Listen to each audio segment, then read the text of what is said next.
Hey there, welcome back to another video. This time it is a review of a film that is very near and dear to my heart. One of my all-time favorite films, and is still right up there with some of my personal best, despite the fact that I have revealed some more flaws with the movie that I didn't quite notice before. But it's still one of those movies that is magical, and to quote the film itself, has some sequences in it that really truly are the closest I will ever get to heaven on the silver screen. And that film is The Rocketeer.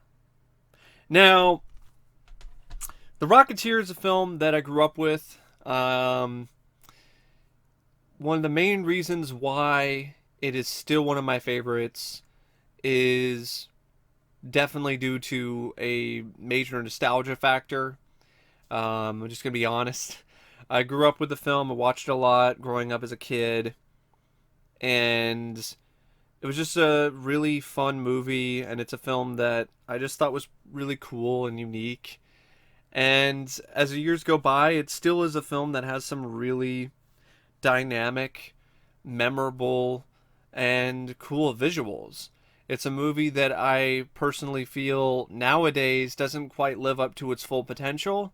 I think it doesn't soar as high as it could, which is something that if I said that to myself a few years ago, I would say that I'm crazy, but I'm definitely more mature and balanced in my perspective, so to speak, on films. So it's one of those movies where, with the most recent viewing, I've really, you know, kind of changed my opinion on it as a whole, but still one of those films that, because of the nostalgia factor, because of the sequences that are in it, that make me just so happy and uh, take me right to my happy place, so to speak, and even have the power to make me choke up and cry tears of joy and get chills and goosebumps. It's one of those movies that, despite its flaws, despite its shortcomings, it's still a classic to me. It's still a really good movie. Um, and it honestly is a minor miracle that the film is as good as it ended up being.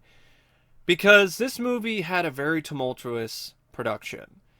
It took a while to get off the ground in the first place. A Rocketeer adaptation on film had been in the works all the way back to 1983.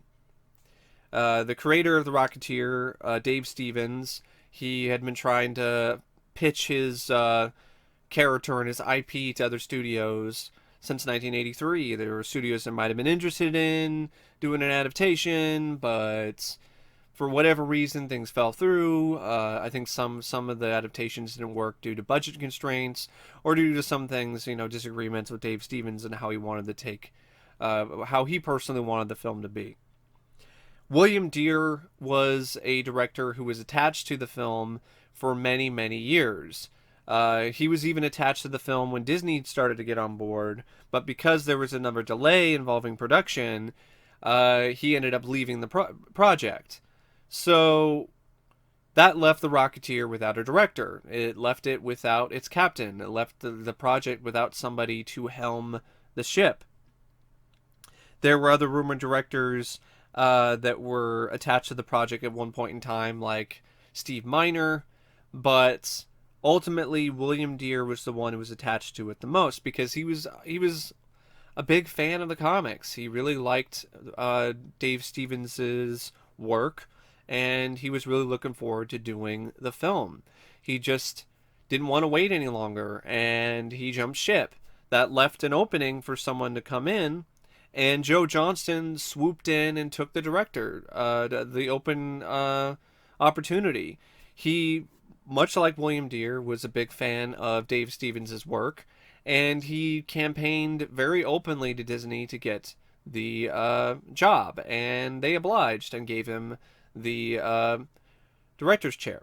Now, I think a big part of why he was given the job by Disney is because he had already shown that he could be trusted, and he had already shown that he could handle a film that would go on to be massively successful for the company. Previously, he did Honey, I Shrunk the Kids, which was a huge surprise hit for the company. So they already knew that Joe Johnston could deliver the goods. So I think that's a big reason why he was given the job. Now, if Disney only knew how stubborn he was, maybe they would have given it to somebody else. Because this film, when I'm talking about tumultuous production, the it really does live up to that. It's something that you don't really hear much in association with the Rocketeer, but this was not a production that was as happy-go-lucky as its title character, as Cliff Secord is throughout the whole movie. This is not an aw shucks, wholesome production. This was a production with a lot of fighting, a lot of back and forth, firings, rehirings. It was nuts. From the start, Joe Johnston butted heads with Disney studio heads like Jeffrey Katzenberg, who wanted the Rocketeer to have a completely different design. For some reason, Katzenberg had it in his mind that the Rocketeer should have an astronaut-style helmet. And Joe Johnston, being such a big fan of the comics, and also, remember correctly, consulting with Dave Stevens, was like, no, this isn't right for the character. One of the most iconic things about the Rocketeer is his helmet. And eventually there was a compromise made, but begrudgingly so, because Katzenberg and the studio, they wanted things differently. And the reason why there was so much butting of heads is because Joe Johnston had a genuine passion for the Rocketeer and the IP and the property. And he wanted to adapt the comic the best that he possibly could. He wanted to be as close to the comic and spirit of it as he possibly could. And Disney, on the other hand, just wanted the IP for merchandising. They've said on paper, and it's out there, where Disney only decided to make the movie for potential merchandising rights. They put a lot of faith in it in terms of it being a potential franchise, but that also had the caveat behind it of merchandising.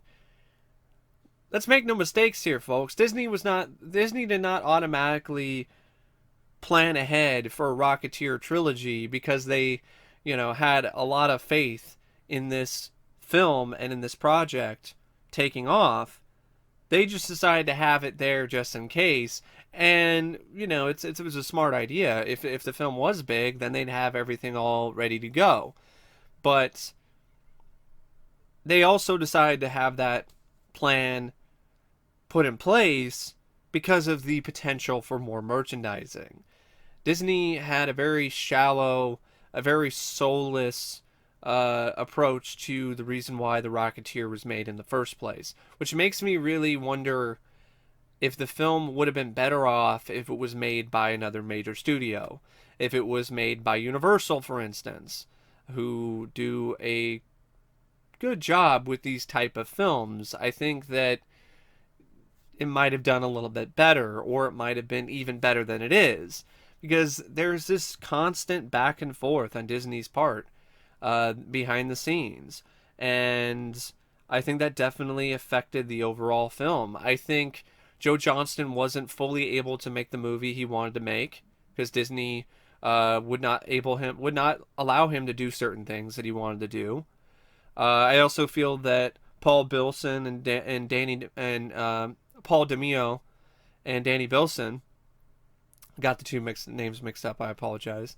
So I feel that the writers for the film, Danny Bilson and Paul DeMeo, I think that they weren't able to really get the most out of the character or their script because they were fired and rehired constantly.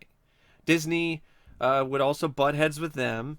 They would want things to go a certain way. Disney would be like, screw you, you're fired. They try to replace them. They realized quickly that they couldn't find anyone else to handle the material as well as Danny and Paul did, and they would hire them back on.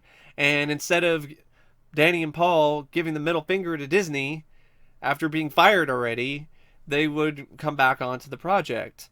And I think that's also because they also were enormous fans of the Rocketeer, and they wanted to do whatever they could to make sure that the adaptation was as good as it possibly could be. That being said, they were not allowed to have the best opportunity to do so because they were at times not on the project because they were fired from it. So I definitely feel this film, it's a good movie. I think there are great moments in it, and that's a big reason why it's one of my favorites, is because of those great moments. But it doesn't soar as high as it could, and I definitely do feel the main culprit is Disney themselves. They really did not allow the creator Dave Stevens or Joe Johnston or the writers full reign on this project. They butted heads, they got involved too much, and as a result, the film suffered. I definitely feel the PG rating really hurt the film in some ways. Definitely when it comes to its potential for more dynamic and exciting action sequences. Uh, a lot of critics likened this to the Raiders of the Lost Ark, and it has none of those dynamic action sequences. It has none of that edge. I think if this had a little bit more of an edge to it, I definitely feel that it would have been a better film in the long run. It also has moments where it's trying to do that.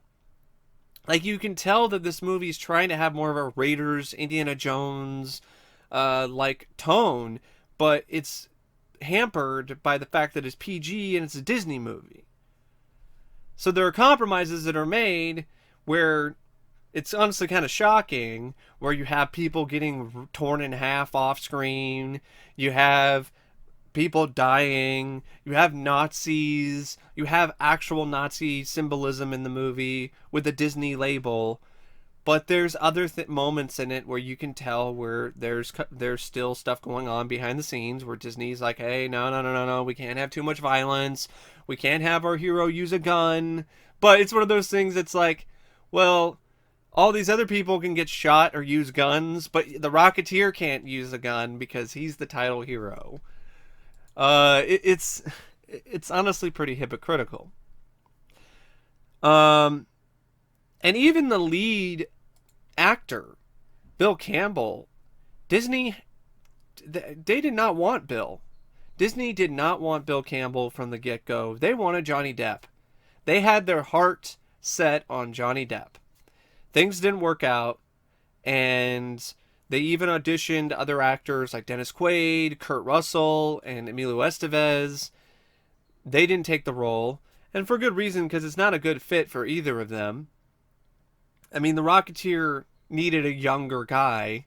At this point in time, Kurt and Emilio and Dennis are great actors, but they're just not right for the role. And I love all three of them, even more than Bill Campbell. But Bill Campbell was the right guy for the role because he had the right look for the character. He looked really close to the comic book counterpart. And he had the right aw shucks sort of personality that character needed. But Disney, they wanted Johnny Depp. They wanted a bigger name. They wanted somebody that would get more audience members interested in the film. And I think they were right in some ways, because that's another reason why the film didn't do as well financially, because there were no big leads. The biggest name in the film was Timothy Dalton. He was the biggest name for the cast, and he was the villain. He wasn't the lead. Jennifer Connelly, she was there, but she wasn't known as a megastar. Bill Campbell was essentially a nobody. So they were left with, marketing a film without an anchor, without a big name star. And I definitely feel in an age of stars, because in this time, stars, that was a big thing. Like nowadays, you can have an unknown in a Marvel movie and nobody really care, but or someone who hasn't really done a whole lot other than some dramatic roles or comedies. But in the 90s and in the 80s, stars were the thing. And Disney just didn't really have that with Bill Campbell. And I don't think they were happy with that. and they just settled. I think a lot of things regarding the Rocketeer they just settled with. I honestly think they even just dumped the film. I think once it was completed, once the hassle was done with Joe Johnston and everyone else involved with it that butted heads with the studio, they just dumped the film. They decided, let's just wipe our hands of this as soon as possible. Let's have a release date, whatever. All right, release it. Have our fingers crossed that it makes money and it's a big hit. And at least we can have a franchise. At least we can have, merchandising. We don't have to bring Joe Johnston back for the sequel if there is one. And the merchandising didn't do as well as they would have hoped. And then the film didn't do as well in the box office. And then they were just like, screw the Rocketeer. We don't care anymore. And that just kind of shows you why Disney might not have been the best company to adapt this comic and bring it to life. Because their heart wasn't in the right place, unlike everyone else who was involved with the film. Joe Johnston's heart was in the right place from the start. So was Danny Bilson and Paul Demios. But Disney's wasn't in the right place. They were all about merchandising. They were all about making money. They didn't really care about the integrity of the comics or Dave Stevens' work as much as they cared about superficial things like monetary gain. So the film came out June 21st, 1991 and underperformed. It cost 35, rumored maybe even up to 40 million, and it only made 46 million in the US. So it underperformed and crashed and burned in the box office harder than Dick Tracy did a year prior. And Disney just viewed it as a failure and has done so ever since. I mean, that's the reason why this 20th anniversary Blu-ray has no features on it. It's because Disney honestly could care less. And if you think there's going to be a new release that's going to be in 4K and they're going to have a ton of features, I'm just going to say, really, don't expect it. Because don't get your hopes up for sure. Because Disney could care less. They do not care. Despite the fact this film has a massive cult following and a cult audience, doesn't matter to them. Which I find kind of crazy because Tron bombed in the box office just as badly, but it gets all the bells and whistles. Where the Rocketeer, despite it having just as massive of a cult following, gets nothing. But the Rocketeer, going to the actual film itself, forgive me for this sort of taking so long to get off the runway, but there was a lot of things involving the production I wanted to talk about because I do feel it's a movie that has a way more interesting behind-the-scenes story than is really reported very much.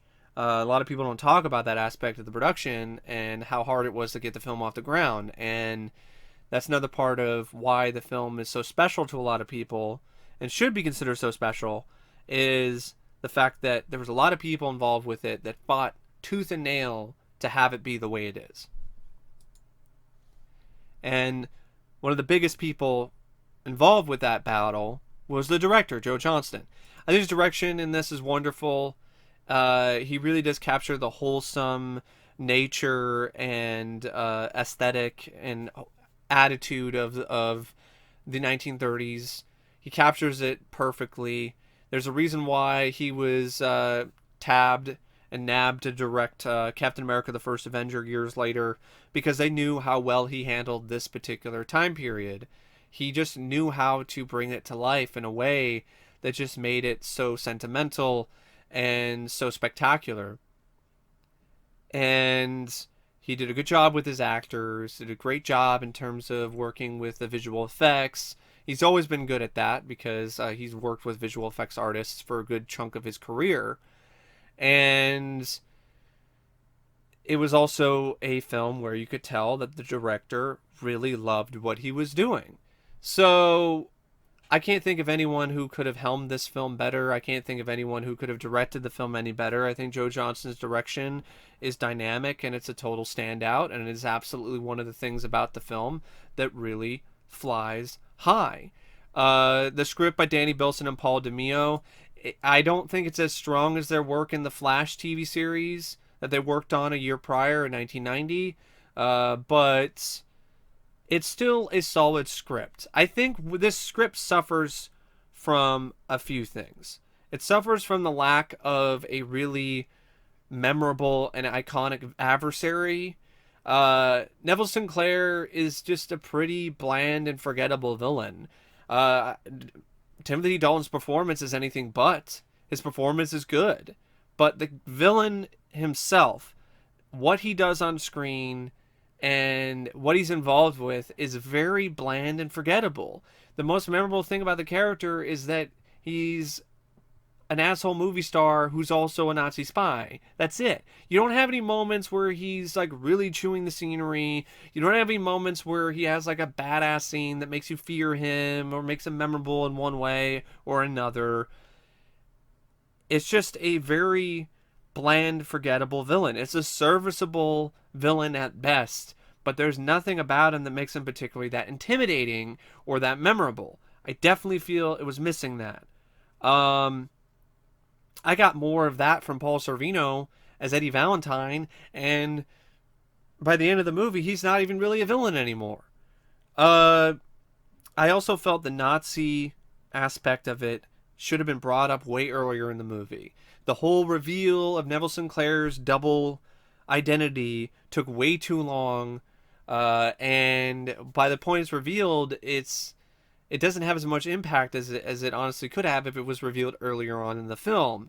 You reveal it a little bit earlier in the movie, and then you open up the film for more opportunities for action sequences, which is another thing I felt the script lacked. The film felt small. It feels like a small, quaint film compared to its budget and compared to its potential. When you look at the comics, there are small, quaint moments, but there are also moments in the comics that are grand, that are amazing, that are spectacles. And other than the Zeppelin exploding at the end, that whole sequence of the Zeppelin, and the gyrocopter, and the Rocketeer sequence where he rescues Malcolm, there's not really a lot of moments in the film that are really that spectacular. There's not that many moments of spectacle. And there's really not that many moments of action. There's some gunplay, and there's some stuff going on with that, but they're not really that dynamic in terms of the action sequences because, well, PG, Disney. So that's another reason why Disney was really in the way of this film soaring as high as it could. Because, hey, we can't have it be too violent because it's rated PG and it's a Disney movie and that doesn't really fit with our brand. But, hey, Lothar ripping a guy in half off screen, that's okay, but we can't have the Rocketeer shoot anybody. It's just like, just having more scenes of like the Rocketeer just simply shooting some bad guys. That would have helped. Or just have him use his jetpack and him in the helmet and the jetpack punching people. Like, just using his jetpack to maneuver around, fly around, punch a guy in the face, do some uppercuts, that would have helped immensely. Especially in the climax. He looks clumsy. He looks clunky. Most of the time, the Rocketeer doesn't look like a really cool hero. He looks like a guy in a cool-looking suit with a cool jetpack who doesn't know what he's doing. And that's really not what you want out of a film hero. A prime example of this is Iron Man. Iron Man is a great movie, and it had moments where he looked a little clunky because he's trying to figure out what he's trying to do with it. But then later on, he masters the suit, and he does some really genuinely badass things. There's nothing like that in The Rocketeer, where Cliff Secord has mastered the jetpack and has mastered his ability. And so you have an origin story which just remains firmly an origin story for way too long on the running time. There's never really a moment where Cliff becomes the Rocketeer in a way where you're confident about it, where you're like, that's the Rocketeer, he knows what he's doing and he's mastered it. There's nothing like that. He's clunky. Even in the climax where he's fighting Lothar on the Zeppelin, the build up to that scene is awesome. Go get him, kid. It's iconic. He's standing in front of the American flag with a gun in his hand. He rockets up off the Griffith Observatory and goes right up to the Zeppelin. You're thinking it's building up to something that's going to be epic. like an epic showdown with Lothar and like fisticuffs and using his jetpack and rocking it around, smacking him in the face. Something. There's nothing like that, though. It is such a massive letdown. He rockets up. It's a clunky little sequence. He loses the gun immediately. Tries to get him with a wrench. Doesn't really do anything. And it's just one of those things where I guess he kind of rockets at him and tackles him, but it's not a very dynamic action bit. Like, instead of him rocketing towards Lothar and tackling him off the Zeppelin, have him rocket towards Lothar and uppercut him off the Zeppelin. Simple fix. Would not have taken that much extra to do that. So yeah, I definitely feel the script lets down the film in terms of its full potential when it comes to spectacle or action. Another thing they could have added in there was just a simple chase sequence that could have happened in midair. The Rocketeer flying around. Sinclair sends some Nazi pilots after him, and you have a quick but exciting, fun action sequence, chase scene in midair with the Rocketeer flying around, and there's Nazis that are flying after him, shooting at him, and Cliff uses his wits and his new abilities that he's mastered with the jetpack to take them out, building up to the final showdown on the Zeppelin. But you don't have a moment like that. So what you have is stuff that just feels too small and doesn't really live up to the full potential of the overall character, the overall property, or the overall film. I also felt that another reason why it feels small is because these guys, they're not used to it. They're not used to dealing with big budgets. They're not used to handling a potential major franchise. These are writers that are used to small projects. They're used to small films like Eliminators or Zone Troopers. They're not used to big potential tentpole summer blockbusters like The Rocketeer. They're used to shows like The Flash. They're used to TV. And when you have that sensibility, when you're used to that, and you're thrust into a bigger film, you're gonna lean more towards what you're familiar with, and I definitely feel that the writers did that with this particular film. That's why the film feels too talky at times. That's why the film's pacing is a little bit not the best, because they're used to working with television, and when you work with television, you can have a little bit slower pacing. You can have more talky scripts, but when you're dealing with film, it's a completely different medium than television. And so what you can get away with dialogue and with your overall perspective on television, you can't necessarily get away with that on film. That being said, I don't think it's a bad script by the two. I just don't think it's a great screenplay. I do feel that it could have absolutely had some more polish to it, and definitely had more intrigue and spectacle added to it. And part of me feels that it's not as big and grand as it could be because of their inexperience. But another thing is, I don't think they were given the full opportunity to get the most out of it because they kept getting fired from the production. The cast is solid. Solid actually is an understatement. I think the cast is great. I think this has a great cast. Billy Campbell, I personally feel, was perfectly cast for the role of Cliff Secord, this aw shucks pilot who gets the jetpack and becomes a hero. It's a great casting choice. He looks the part, and he feels the part, and I don't think he's a problem at all. I just think scenes where he does more as the Rocketeer are lacking, and there's not nearly enough of them, and that's not Bill Campbell's fault. I firmly believe that a lot of people are on the fence about Bill Campbell. If there were more scenes what I'm talking about, where he uppercuts Lothar with the jetpack, or he does more as the Rocketeer, that chase scene with Nazi pilots going after him and he outmaneuvers them, I think that a lot of people would be feeling a lot differently about Bill Campbell and his performance as the Rocketeer if he had moments like that. He had more moments like that where he as the Rocketeer does some really cool things, I definitely feel a lot of people would change their minds on him. But the fact that he doesn't have them, it's like Chris Evans is Captain America without the cool scenes where Cap kicks some butt with his shield in very memorable ways, and you're just left with a good performance, but with not really a lot of meat on the bone. And I definitely feel that that is one of the things that really holds back uh, Bill Campbell, is the fact that he's not given as much to do as he should have. Jennifer Connelly, she's sweet, she's gorgeous, and I like the character of Jenny Blake. I think she's not your typical damsel in distress. She can hold her own, and I appreciate that about her. Alan Arkin is everybody's favorite grandfather. I mean, I love his performance in this. He's funny, he's charming. The chemistry he has with Bill Campbell is great.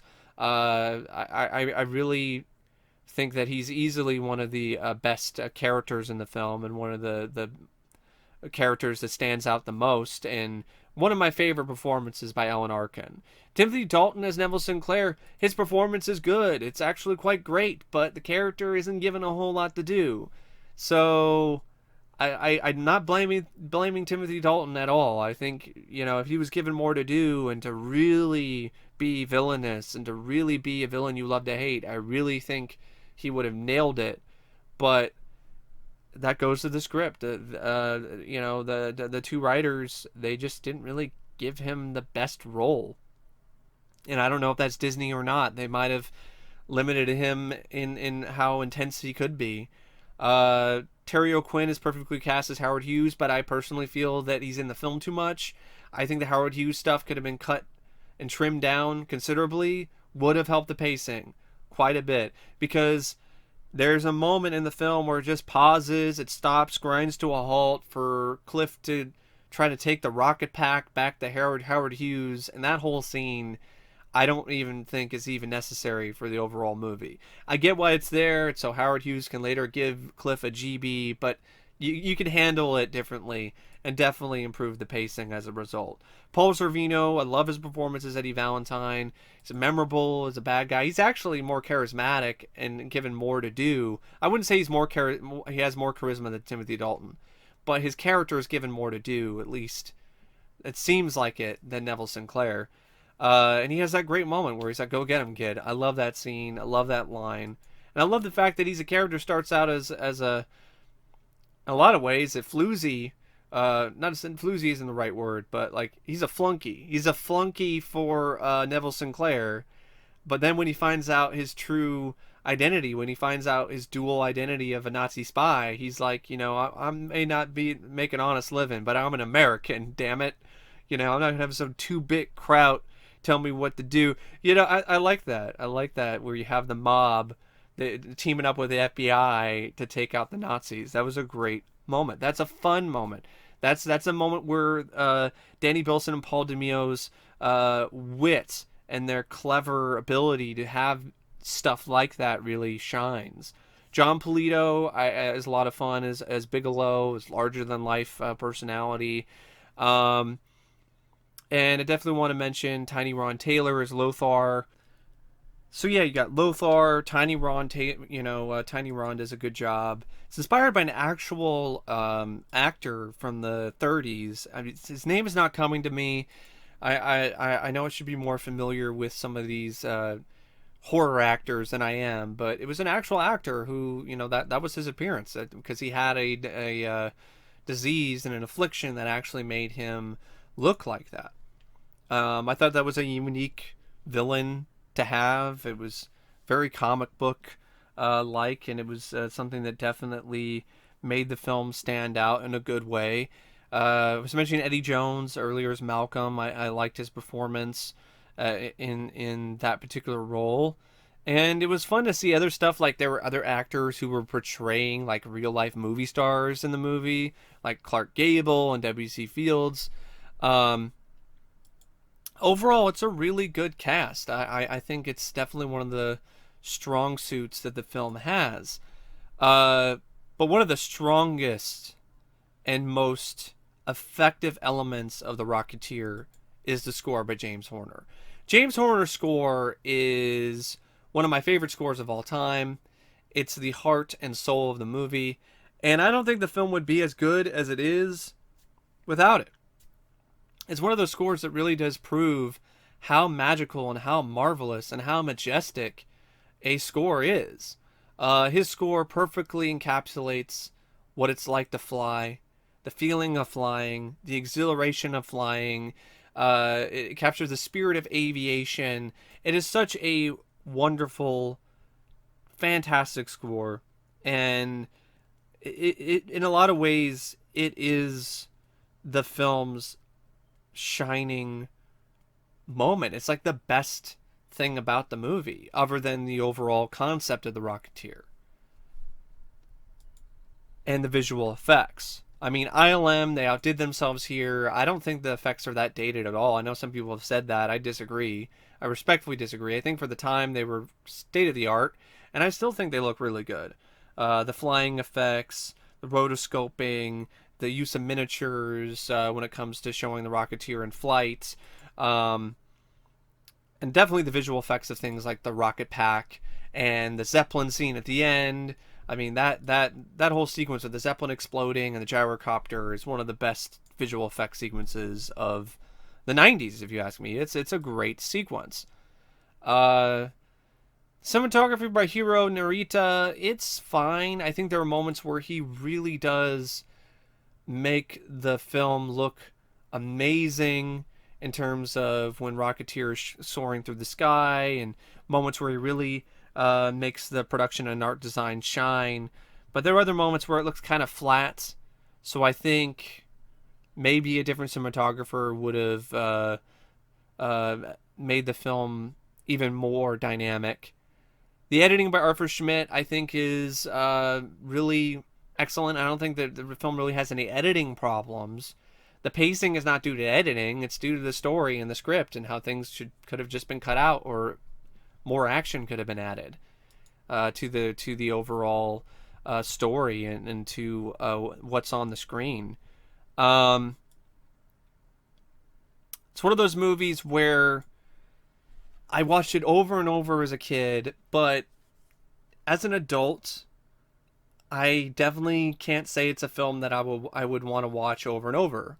I would want to watch repeatedly. It's a movie I want to bring out every now and then for the visuals, for the score by James Horner, for the moments in it that really do make me smile. But it's a movie that is a little bit frustrating to watch nowadays because I see so many cracks in its armor. I see so many things about it that really don't do this character justice, don't do this overall series of comics justice. It's one of those things where it does not fly as high as it could. It does not soar as high or as spectacularly as it could, and that frustrates me because it's missed potential. And that's really frustrating to me because it's a character that I love so much. So, definitely not a film that I would say is 5 stars anymore, or a movie that I would say is perfect, or I would say that it's a film that has nothing wrong with it, because like I said, it's got pacing issues, it's too talky. The Rocketeer doesn't do nearly as much as I think he should in the film, and the villains are pretty weak and forgettable. That being said, there are scenes with the jetpack and with the Rocketeer that are quite marvelous and majestic to watch. There are some great visual effects. The score is fantastic, and the performances, for the most part, are all really good. The direction by Joe Johnston is dynamic and as perfect as you could possibly get with what he was given to work with. And the script, while it is flawed and isn't quite as good as it could be, still has some moments where it really shines. So if I were to rate the film out of 5 stars now, realistically and objectively, I gotta give it 3.5 out of 5. I do feel that it is an above average film overall because of the moments where it doesn't quite hit the mark. That being said, if I was throwing objectivity out the window and I just added the nostalgia factor, it's a 4-star flick for me. But if I'm looking at it objectively as I can, it's 3.5 out of 5. But I'm not gonna discount the feelings that any of the film's big fans have for it. I am firmly in the same boat with a lot of people who love this movie when it comes to the production and art design, when it comes to the visual effects, when it comes to the overall character of the Rocketeer, when it comes to those moments in it that are just so magical. I'm firmly in that boat. But I do see more flaws, and I do see more scenes and more moments where it just doesn't quite lift off and doesn't quite get off the ground, and just and a lot and a lot of it's ties right to the Rocketeer himself. He's grounded too much in the movie. He doesn't fly as high as he could, just like the film itself. And overall, I can see why some people find it to be a mixed bag. But and I can see why some people aren't really into it, because there are moments where it really does falter, where it just doesn't fly. It just doesn't soar as high as it really could. But like I said earlier, it's a minor miracle that we have the film that we do today, and that we have a film that is as quality of a film as we have today. Because it easily could have just been canned. Disney could have easily just given up on it before it was even finished. And considering how much was going on with the production, you got a movie that still has some really magical moments that are right up there with some of the best that you could ask for in cinema. And that's something that not every film can say that they have. Not every film has those particular feathers in their cap. So yeah, that's my long, in-depth, detailed review of The Rocketeer. I hope you guys enjoyed it, and as always, I will see you later. See ya.